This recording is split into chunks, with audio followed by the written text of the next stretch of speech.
ஈரானுடனான சமாதான பேச்சுவார்த்தையில் படுதோல்வி அடைந்திருக்கிறார் அமெரிக்க ஜனாதிபதி டொனால்ட் ட்ரம்ப் அவர்கள் என்று சொல்லி நான் சொல்லல. அமெரிக்காவினுடைய பிரபலமான ஊடகம் த நியூயார்க் டைம்ஸ் வெளியிட்டிருக்கிற ஒரு கட்டுரையில் சொல்லப்பட்டிருக்கிறது, டொனால்ட் ட்ரம்ப் அவர்களுக்கு இது படுதோல்வி என்று சொல்லி. அதுக்கு காரணம் ஒரே ஒரு தடவை தான் பேச்சுவார்த்தை நடந்தது. அந்த பேச்சுவார்த்தையை தோல்வியெல்லாம் முடிஞ்சது. அதில் அமெரிக்கா கேட்ட எந்த ஒரு நிபந்தனையும் ஈரான் ஒப்புக்கொள்ளவே இல்லை. மிக முக்கியமாக இந்த யுரேனியம் செறிவூட்டல் அதை ஒப்படைக்கிறது எதுக்குமே ஈரான் ஒப்புக்கொள்ளவே இல்லை. சரி என்று இரண்டாம் கட்ட பேச்சுவார்த்தை இந்தா நடக்க போகுது என்று சொல்லி நேற்று சனிக்கிழமையெல்லாம் நடக்கும் என்று சொல்லி அமெரிக்காவிலிருந்து தூதுக்குழு போப்பது என்று சொல்லி கடைசி நிமிஷத்தில் அதை கேன்சல் பண்ணியிருந்தவர், அந்த குழுவினருடைய பயணத்தை நிறுத்தியிருந்தவர் டொனால்ட் ட்ரம்ப் அவர்கள்.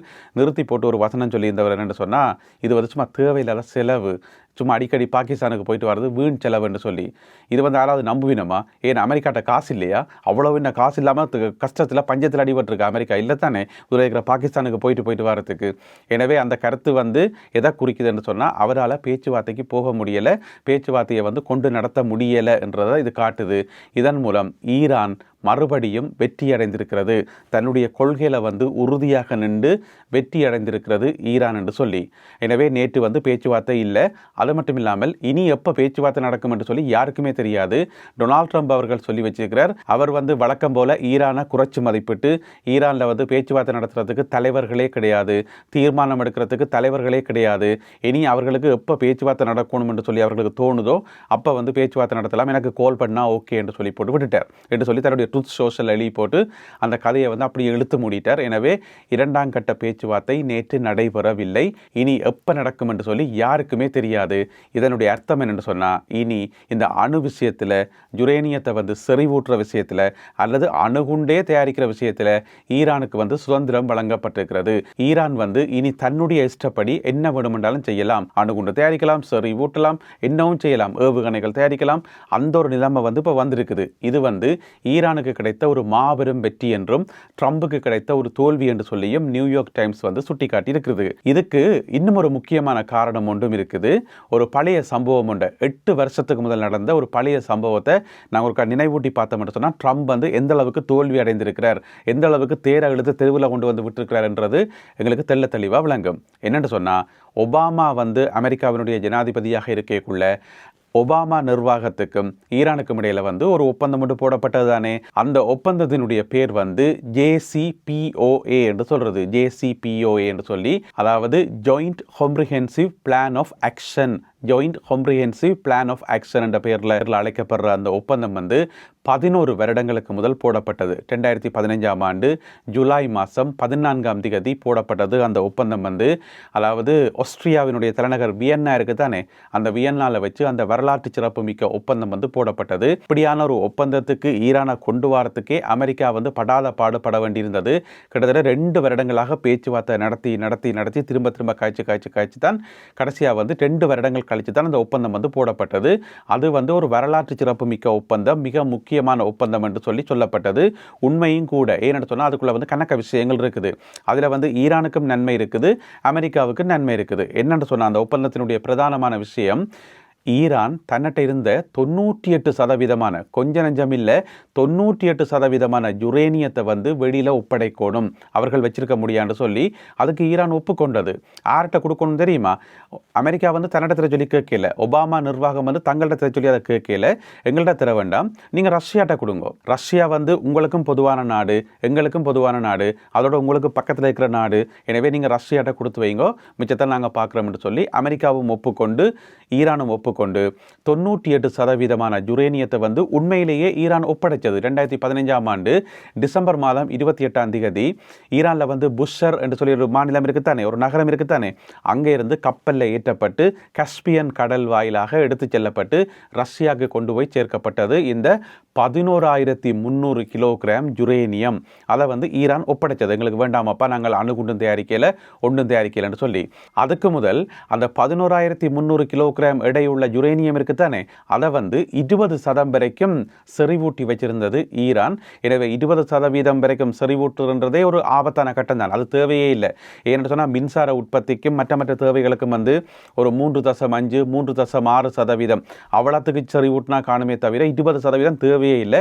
எனவே ஒரு அணுகுண்டு தயாரிக்கிற பாதையை நோக்கி ஈரான் நகர்கிறது. அணுகுண்டு தயாரிக்கிற ஐடியாவில் வந்து ஈரான் இருக்குது. எனவே இப்பயே ஓடிப்போய் அதை தடுக்காட்டி பிரச்சனையாக போயிடும்னு சொல்லி போட்டு தான் ஒபாமா நிர்வாகம் 2 வருஷமாக கதைச்சு கஷ்டப்பட்டு ஒரு மாதிரி அந்த ஒப்பந்தத்தை போட்டு அவ்வளவு யுரேனியத்தையும் அள்ளி கொண்டு போயிட்டு ஈரானே மனமு வந்து ஒப்படைச்சது ரஷ்யாட்ட. அதுக்கு பதிலாக ரஷ்யா ஈரானுக்கு என்ன கொடுத்தது தெரியுமா? ரஷ்யாவும் யுரேனியத்தை தான் கொடுத்தது. என்னது, யுரேனியத்தை வாங்கி கொண்டு யுரேனியத்தை கொடுத்ததா? அப்போ எதுக்கு கொடுக்கணும் என்று கேட்டிங்கன்னு சொன்னால், இந்த யுரேனியம் வேற அந்த யுரேனியம் வேற. அதாவது ரஷ்யா கொடுத்த யுரேனியம் வந்து செறிவூட்டப்படாத ரோவான யுரேனியம். அது மட்டும் இல்லாமல் ரஷ்யா அதுக்குள்ள இனத்தையை போட்டு கலந்திருப்பினம் போலக்கு அதை வந்து நெச்சாலுமே செறிவூட்ட முடியாது. அப்படிப்பட்ட ஒரு வித்தியாசமான யுரேனியத்தை வந்து ரஷ்யா கொடுத்தது. அதாவது நீங்கள் இதை வச்சு மின்சாரத்தை உற்பத்தி செய்யலாம், மருத்துவ தேவைகளுக்கு பயன்படுத்தலாம், வேற கமர்ஷியல் தேவைகளுக்கு பயன்படுத்தலாமே தவிர அதுக்கு மேலே நீங்கள் செறிவூட்ட முடியாது என்று சொல்லி ஒரு வித்தியாசமான யுரேனியத்தை கொடுத்துருக்கும் போல இருக்கு. நான் அதுக்குள்ள இனத்தையை போட்டு கலந்து கிண்டி கிளறி போட்டு கொடுத்துருப்பேன் போல இருக்கு. இந்த கொண்டை வச்சிருங்கன்னு சொல்லி அது வந்து ரஷ்யாட்ட இருந்து ஈரானுக்கு கொடுக்கப்பட்டது. ஈரானும் அதை மனமு வந்து ஏற்றுக்கொண்டது, ஒரு பிரச்சனையுமே இல்லை. எனவே ஈரான் வந்து அணுகுண்டு தயாரிக்குமெண்டோ அல்லது யுரேனியத்தை வந்து செறிவூட்டுமெண்டோ எந்த விதமான பயமும் யாருக்குமே இருக்கையில். ஏனென்று சொன்னால் அந்த ஒப்பந்தம் காரணமாக. அதுக்கு பதிலாக ஒபாமா நிர்வாகம் வந்து ஈரான் மேலே விதிக்கப்பட்டிருந்த சில தடைகளை வந்து நீக்கினது. சர்வதேச தடைகள், வர்த்தக தடைகள் எல்லாத்தையும் வந்து நீக்கிவிட்டது. நல்லா பிஸ்னஸ் பண்ணுங்கப்பா, எல்லாம் சந்தோஷமாக இருங்கப்பான்னு சொல்லி முடிச்சாச்சு. அப்போ அது வந்து ஒப்பீட்டளவில் நல்ல ஒப்பந்தம். ஈரானுக்கும் ஓகே தான், அமெரிக்காவுக்கும் ஓகே தான், எல்லாருக்கும் ஓகே தான். அப்போ அந்த ஒப்பந்தத்தை வந்து அப்படியே இருக்க விட்டுருக்கலாம் தானே. அந்த ஒப்பந்தம் வந்து 15 வருடங்கள் கால அளவை கொண்டது. அப்போ 2015ஆம் ஆண்டில் அந்த ஒப்பந்தம் போட்டால் அது எப்போ முடியும், எப்போ எக்ஸ்பயரி ஆகும்? 2030ஆம் ஆண்டில் தான் எக்ஸ்பயரி ஆகும். அப்போ 2030ஆம் ஆண்டு வரைக்கும் நிம்மதியாக இருக்கலாம். ஏன்னு சொன்னால் ஈரான் வந்து யுரேனியத்தை வந்து செறிவூட்டாது, அந்த ஆராய்ச்சிக்கே போக மாட்டார்கள், தங்கட பாட்டில் பேசாமல் இருந்திருப்பார்கள். அதோட ஈரானுக்கும் எந்த விதமான பிரச்சனையுமே இல்லை. சர்வதேச தடைகள் எல்லாம் நீக்கியாச்சு, பிஸ்னஸ் எல்லாம் சும்மா ஆஹா ஓஹோண்டு போகுது. ஒரு வகையில் சொல்ல போனால் சர்வதேச அங்கீகாரம் ஈரானுக்கு கிடைச்சிட்டுது. அது ஈரானுக்கு நல்லது தானே. அப்போ எல்லாரும் நிம்மதியாக சந்தோஷமாக இருக்க டொனால்ட் ட்ரம்ப் அவர்கள் அமெரிக்க ஜனாதிபதியாக பதவியேற்று தேவையில்லாத வேலை பார்த்து 2018ஆம் ஆண்டில் அந்த ஒப்பந்தத்தை வந்து கிழிச்செறிஞ்சு விட்டார். பிடிச்சி அதை வந்து கிழிச்செறிஞ்சு அதெல்லாம் ஒரு ஒப்பந்தமாக, அது சரியே இல்லை. அது வந்து ஈரானுக்கு சும்மா தேவையில்லாமல் தடை எல்லாத்தையும் நீக்கி விட்டுக்கிறீங்கள். ஈரான் மேலே விலக்கப்பட்ட அந்த பொருளாதார தடைகள் வந்து ஈரானுக்கு சுதந்திரத்தை கொடுக்குது. அப்படியெல்லாம் கொடுக்கக்கூடாது. ஈரான் மேலே திருப்பி பொருளாதார தடை கொண்டு வரணும். ஈரானை வந்து எல்லா வகையிலையும் முடக்கணும். அவர்கள் யுரேனியத்தையும் செறிவூட்டக்கூடாது, அவர்களுக்கு பொருளாதார சுதந்திரம் இருக்கக்கூடாது, ஒன்றுமே இருக்கக்கூடாதுன்னு சொல்லி ட்ரம்ப் ஒரு முடிவெடுத்து 2018ஆம் ஆண்டு மே மாதம் 8ஆம் தேதி அந்த ஒப்பந்தத்தை வந்து கிழிச்செறிகிறார். அதுக்கு பிறகு ஈரானுக்கு பயங்கர கோபம் வந்துட்டுது.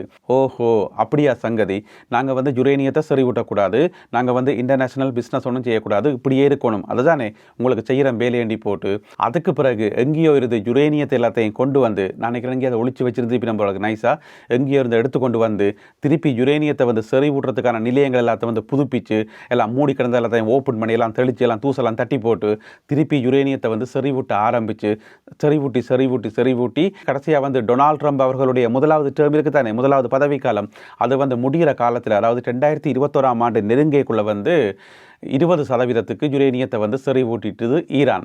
அப்போ ட்ரம்ப் வந்து பதவி விலகி போகக்குள்ள அவருக்கு தெரியும் இங்கே ஈரானில் வந்து யுரேனியம் வந்து செறிவூட்டல் நடந்து கொண்டிருக்குது, அறம்புறமாக நடந்து கொண்டிருக்குது, அது 20% வரைக்கும் வந்துட்டுதுன்றதுக்கு ட்ரம்புக்கு தெரியும். ஆனால் அவருக்கு வேறு வழியில் அவர் தேர்தலில் வந்து தோத்துட்டார், பதவி விலகி வெளியில் போயிட்டார். அதுக்கு பிறகு பைடன் நிர்வாகம் வந்து நிறைய தரம் ட்ரை பண்ணி பார்த்தது ஒப்பந்தம் போடுறதுக்கும். பைடன் நிர்வாகத்தால் ஈரானை வந்து கண்ட்ரோல் பண்ணவே முடியலை. அதுக்கு பிறகு ஒரு 4 வருஷம் முடிய திருப்பி எலெக்ஷன் வரப்போது. அந்த தேர்தல் பிரச்சாரத்தில் தான் ட்ரம்ப் வந்து சொல்லி கொண்டவர், நான் வந்து ஈரானோட ஒப்பந்தம் போடுவேன், நான் எல்லா நாடுகளோடையும் ஒப்பந்தம் போடுவேன், யாரோடையும் சண்டைக்கு போக மாட்டேன், அப்படி இப்படின்னு சொல்லி திருப்பி ஜனாதிபதியாக வந்து அதுக்கு பிறகு என்ன நடந்ததுன்னு சொல்லி உங்களுக்கு எல்லாருக்குமே தெரியும். இப்போ யோசிச்சு பாருங்க, இப்போ ட்ரம்பால் வந்து ஈரானோட ஒப்பந்தத்தை போட முடிஞ்சதா? இல்லை. ட்ரம்ப் சொல்கிறத ஈரான் கேட்குதா? இல்லை. யுரேனியத்தை வந்து செறிவூட்டவனான்னு சொன்னால் அதை கேட்கினமா? இல்லை. யுரேனியத்தை வந்து ஒப்படையுங்கன்னு சொன்னால் அதுக்கு ஓமன்ட்டு சொல்லினமா? இல்லை. ஒன்றுமே இல்லை. ஒபாமா போட்ட அந்த ஒப்பந்தத்தை வந்து அப்படியே இருக்க விட்டுருந்தா ஒரு பிரச்சனையுமே இல்லை. 2030ஆம் ஆண்டு வரைக்கும் அது அப்படியே நடைமுறையில் இருந்திருக்கும். அது முடியக்குள்ள அப்புறம் கதைச்சி பேசுகிறதானே. சில வேளை அதை அப்படியே நீடிக்கிறதுக்கு இன்னும் ஒரு 15 வருஷம் நீடிக்கிறதுக்கு ஈரான் சில வேளை ஓகே சொல்லியிருக்கலாம். எந்த விதமான பிரச்சனையும் இல்லாமல் அப்படியே ஓகே சொல்லியிருக்கலாம். ஏன்னு சொன்னால் ஈரானுக்கு எதிராக பொருளாதார தடையும் இல்லை, ஒன்றும் இல்லை, ஸ்மூத்தாக போய் கொண்டு வந்தது. ஆனால் ட்ரம்ப் வந்து எல்லாத்தையும் குழப்பி அடித்து தேர இழுத்து தெருவில் விட்டு இன்றைக்கு ஒரு ஒப்பந்தம் ஒன்றை போட முடியாமல் இப்போ கொஞ்ச காலமாக பார்த்தீங்கன்னு சொன்னால் ஈரானோட ஒரு ஒப்பந்தம் ஒன்றை போடுறதுக்கு ட்ரம்ப் வந்து ஒற்ற காலில் துடிச்சு கொண்டிருக்கிறார். அவர் தான் படாத பாடுபட்டு கொண்டிருக்கிறார். இந்தா போட போகிறோம்னு சொல்லி. இப்போ நேற்று சனிக்கிழமை வந்து ஈரானிய தூதுக்குழு வந்து பாகிஸ்தானுக்கு போனது தானே. அவர்கள் போனது வேறு பிரச்சனை கதைக்கிறதுக்கு, அது பிராந்திய ஒத்துழைப்பு கதைக்கிறதுக்கு போகுது. அதுக்காக சும்மா போகிறே இல்லையா? போன உடனே பேச்சுவார்த்தைக்கு தான் போகிறதா? இல்லை தானே. ஆனால் ட்ரம்ப் வந்து அறிவித்தவர் அமெரிக்காவிலேருந்து தூதுக்குழு வந்து அங்கே போகுதுன்னு சொல்லி. அப்போ எங்களுக்கே ஒரு குழப்பமாக இருந்தது. அதுதான் பேச்சுவார்த்தை ஒன்றுமே இல்லைன்னு சொல்லி ஈரான் சொல்லிட்டுது. அதுக்கப்புறம் இதுக்கு ட்ரம்ப் வந்து தன்னுடைய தூதுக்குழு அனுப்புறாருன்னு சொல்லி ஒரு கேள்விக்குறி இருந்தது. அப்புறம் கடைசியில் வந்து கேன்சல் பண்ணிட்டார். அப்போ எல்லாத்தையும் கூட்டி கழிச்சு பார்க்கல இதுக்கு பின்னால் என்னமோ ஒரு குழப்பங்களும் என்னவோ ஒரு கன்ஃபியூஷனும் இருந்துருக்குன்றது எங்களுக்கு தெளிவாக விளங்குது. அதுக்கு காரணம் ட்ரம்ப் வந்து எப்படியாவது ஒரு ஒப்பந்தத்தை போட்டுறணும். ஏன்னு சொன்னால் அமெரிக்காலாம் அங்கே பார்த்து கொண்டிருப்பினோம், ஒபாமாண்ட ஆக்கள் எல்லாம் பார்த்து கொண்டிருப்பினோம். ஓஹோ, எங்களோட ஒப்பந்தத்தை வந்து முறிச்சனிங்க தானே, இப்போ போடுங்க ஒப்பந்தத்தை என்று சொல்லி பார்த்து கொண்டு தான் இருப்பினோம். அது மட்டும் இல்லாமல் அப்படியே ட்ரம்ப் வந்து கஷ்டப்பட்டு ஒரு ஒப்பந்தம் ஒன்று போட்டாலும் உடனடியாக இப்போ போடப்படுற புதிய ஒப்பந்தமும் அந்த 2015ஆம் ஆண்டு பழைய ஒப்பந்தம் வந்து ஒப்பிட்டு பார்க்கப்படும். இந்த ஒப்பந்தம் நல்லமா அந்த ஒப்பந்தம் நல்லமான்னு சொல்லி ஒப்பிட்டு பார்ப்பினமா இல்லையா? எனவே அமெரிக்க ஜனாதிபதி டொனால்ட் ட்ரம்ப் அவர்களுக்கு முன்னால் இருக்கக்கூடிய முக்கியமான பிரச்சனை என்னென்னு சொன்னால், என்ன செய்கிறாரோ ஏது செய்கிறாரோ தலைகளை இருந்தாலும் பரவாயில்லை, ஈரானோட கதைச்சு பேசி ஒரு ஒப்பந்தம் போட்டே ஆகணும். அது அவருக்கான நெருக்கடி. அந்த ஒப்பந்தம் வந்து ஒபாமா போட்ட ஒப்பந்தத்தை விட பெஸ்டாக இருக்கணும், அது அடுத்த நெருக்கடி. எனவே இதை வந்து சாதித்து காட்டுவாரா டொனால்ட் ட்ரம்ப் அவர்கள் என்றதான் நீங்கள் இருக்கக்கூடிய மிக முக்கியமான கேள்வி. அதற்கான சாத்தியங்கள் கண்ணு கட்டின தூரம் வரைக்கும் இல்லை என்று சொல்லி நியூயார்க் டைம்ஸ் வந்து சொல்லுது. அதனால தான் ட்ரம்ப் வந்து படுதோல்வி அடைந்திருக்கிறார் என்று சொல்லி அது சொல்லியிருக்குது. நான் நினைக்கிறேன் அடுத்த பதிவில் வந்து நியூயார்க் டைம்ஸை வந்து திட்டி போடுவார் நினைக்கிறேன் டொனால்ட் ட்ரம்ப் அவர்கள். எனவே பொறுத்திருந்து பார்ப்போம். இந்த காணொலியில் பகிர்ந்து கொள்ளப்பட்ட இந்த தகவல்கள் தொடர்பான உங்களுடைய கருத்துக்களை மறக்காமல் கீழே எழுதுங்கள். மீண்டும் சந்திப்போம் உறவுகளே. நன்றி, வணக்கம்.